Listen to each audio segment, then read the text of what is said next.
I think, therefore I am. A sentence that cracked open the world of philosophy.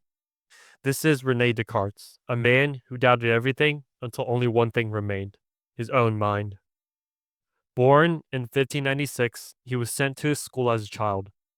Eventually, he dropped out. Not long after that, though, he joined the military, not for combat, but for solitude.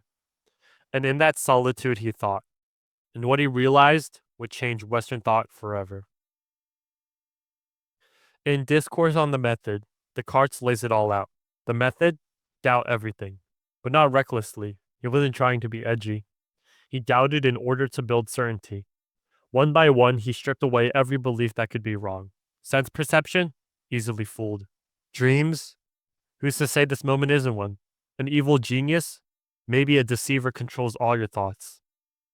But even if everything is fake, one thing must be real. If I'm doubting, I'm thinking. If I'm thinking, I must exist. Therefore, I think, therefore I am. In Meditations, Descartes begins to rebuild. He explores thoughts, modes of consciousness, and the categories of ideas.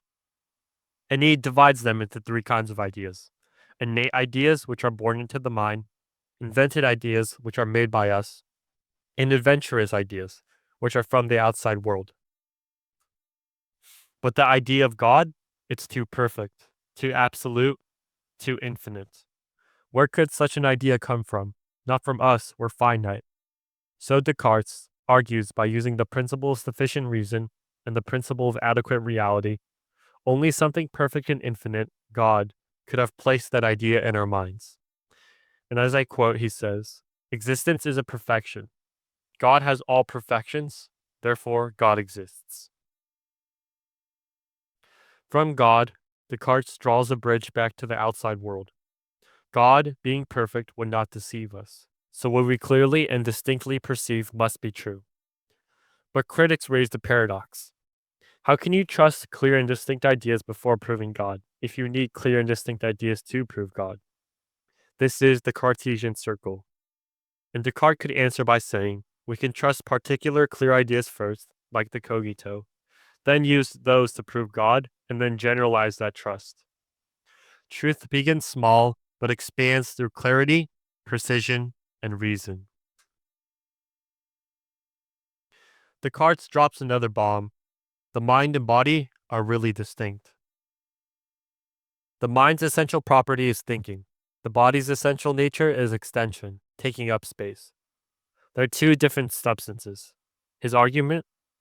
If two things can have completely different properties, they must be distinct. This is known as the indiscriminability of identicals.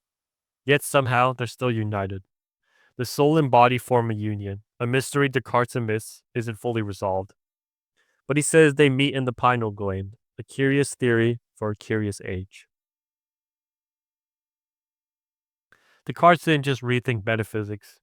He changed how we know anything.